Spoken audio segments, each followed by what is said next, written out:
ओबद्याह अध्याय 1 कुल पद 21। ओबद्याह का दर्शन। एदोम के विषय यहोवा यूं कहता है, हम लोगों ने यहोवा की ओर से समाचार सुना है और एक दूत अन्य जातियों में यह कहने को भेजा गया है, उठो हम उससे लड़ने को उठें। मैं तुझे जातियों में छोटा कर दूंगा, तू बहुत तुच्छ गिना जाएगा। हे पहाड़ों की दरारों में बसने वाले, हे ऊंचे स्थान में रहने वाले, तेरे अभिमान ने तुझे धोखा दिया है। तू मन में कहता है, कौन मुझे भूमि पर उतार देगा। परंतु चाहे तू काब के समान ऊंचा उड़ता हो, वरन तारागण के बीच अपना घोंसला बनाए हो, तो भी मैं तुझे वहां से नीचे गिराऊंगा। यहोवा की यही वाणी है। यदि चोर डाकू रात को तेरे पास आते, हाय तू कैसे मिटा दिया गया है, तो क्या वे चुराए हुए धन से तृप्त होकर चले न जाते। यदि दाग के तोड़ने वाले तेरे पास आते, तो क्या वे कहीं कहीं दाख ना छोड़ जाते। परंतु एसाव का धन कैसे खोजकर लूटा गया है, उसका गुप्त धन कैसे पता लगा लगा कर निकाला गया है।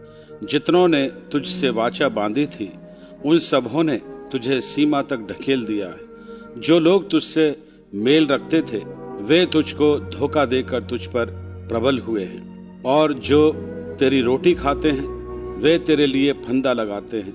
उसमें कुछ समझ नहीं है। यहोवा की ये वाणी है, क्या मैं उस समय एदोम में से बुद्धिमानों को और एसाव के पहाड़ में से चतुराई को नष्ट ना करूंगा। हे तेमान, तेरे शूरवीरों का मन कच्चा हो जाएगा, और यूं एसाव के पहाड़ पर का हर एक पुरुष घात होकर नष्ट हो जाएगा।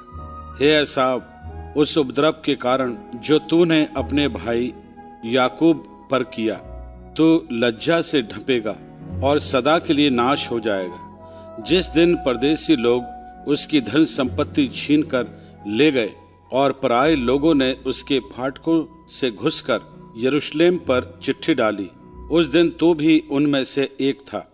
परंतु तुझे उचित नहीं था कि तू अपने भाई के दिन में, अर्थात उसकी विपत्ति के दिन में उसकी ओर देखता रहता, और यहूदियों के विनाश के दिन उनके ऊपर आनंद करता, और उनके संकट के दिन बड़ा बोल बोलता।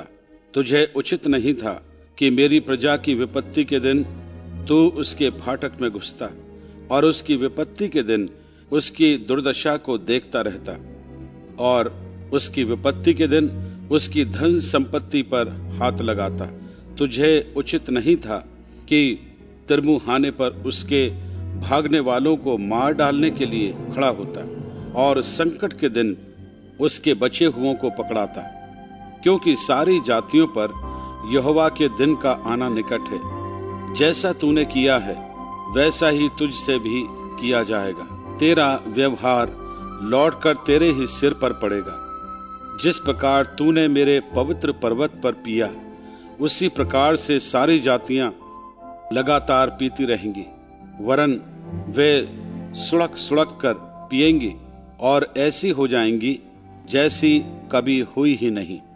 परंतु उस समय सिय्योन पर्वत पर बचे हुए लोग रहेंगे, और वह पवित्र स्थान ठहरेगा, और याकूब का घराना अपने निज भागों का अधिकारी होगा।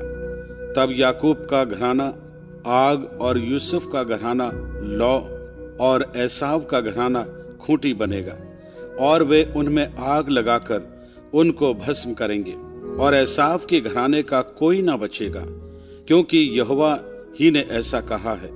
दक्षिण देश के लोग एसाव के पहाड़ के अधिकारी हो जाएंगे, और नीचे के देश के लोग पलिश्तियों के अधिकारी होंगे, और यहूदी एप्रेम और सामरिया के देहात को अपने भाग में कर लेंगे, और बिन्यामीन गिलाद का अधिकारी होगा।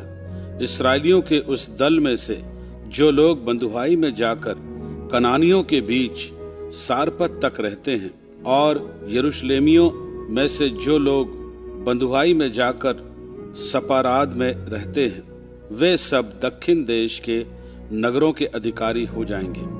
उद्धार करने वाले एसाव के पहाड़ का न्याय करने के लिए सिय्योन पर्वत पर चढ़ आएंगे, और राज्य यहोवा ही का हो जाएगा।